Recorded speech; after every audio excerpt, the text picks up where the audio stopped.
basic setup from about 2005. This on the street, this is what most guys had, along with some of the guys had nitrous too. But your basic heads, cam, intake, LS1 guys, this is what they had, and this is what they were racing. This is what they were running high tens in back in the day. These cars were nothing to joke around about. Like, if you saw these on the street, you were like, I don't know. It could have had the stock ABS wheels on it. It could have been a WS6, but you never knew what they had done to that LS1. So the question is, does this car hold up as we're going into 2023? My answer, I think, is yes. The interior, yeah, it's outdated. The leather seats in this thing, they've held up over time. But driving this thing,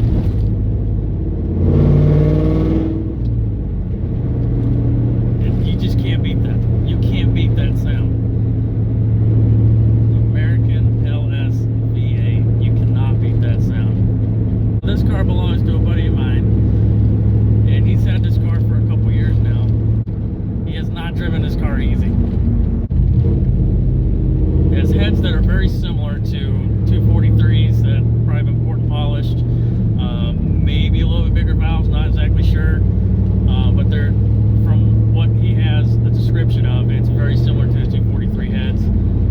The cam is a 228 cam, very streetable. Got all the chops in all the right places. It's pretty stout, to say the least. It does have long tube headers, LS6 intake, which, if I remember right, is basically just the fast 92 intake, which is it's not the best intake out there, but it's a very streetable intake.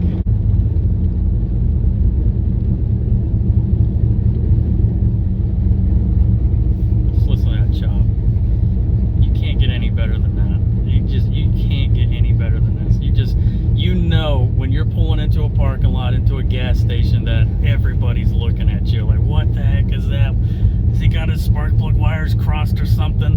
And look, I don't know if you can see behind me, that white Mustang, he's right there behind me. Hey, what up, dude? Hey, what up? I'm driving your car. I see him smiling back there because he knows his car sounds good. So, this car also has a T56, and the only thing done to it is an aftermarket clutch. And I owned one of these before. I owned a 2002 WS6 with the T56. That car's been long gone. I kind of wish I had it back, but then again, I don't wish I had it back. But now driving this, I kind of wish I did have it back, because mine was almost bone stock. What I'm getting at is this clutch, for being an aftermarket stage 2 clutch, it feels about stock, and it's very grabby. It grabs down low.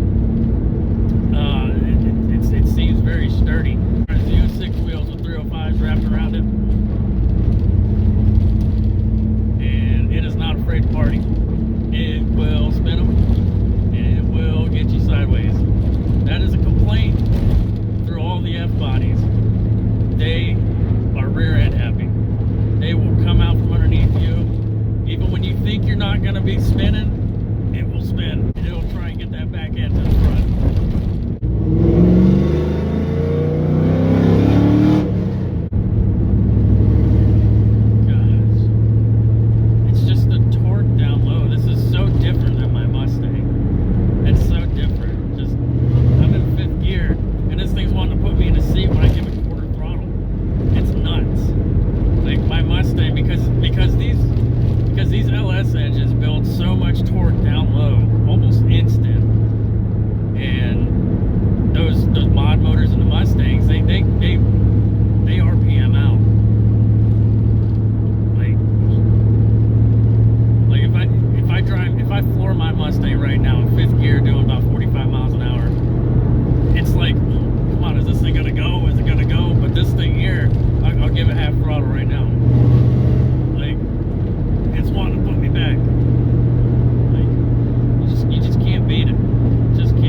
making the video, but my God, it just wants to go, and it goes straight. Just, this car was done, and it was done right. This is a fun car. Like,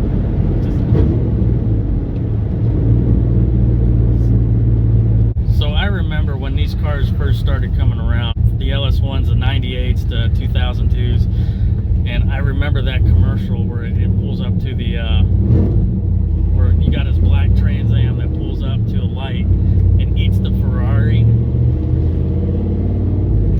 I was little, and I think there was one previous to that for the original 4th gen, the 93s and 97s, the LT1 cars. I remember seeing that commercial and just thinking, wow, what a cool car. What a cool car. And just thinking in my mind, it's like, I want to own one of those one day. And luckily I have owned one. It's in the hands of a good friend of mine now. And he's been taking very, very good care of it. And which I am happy, because that is the car that I used to have was a true WS6 6-speed with the LS6 block and LS6 intake. Kind of wish I didn't sell it to him as cheap as I did, but I'm glad it's in good hands. You could definitely daily this.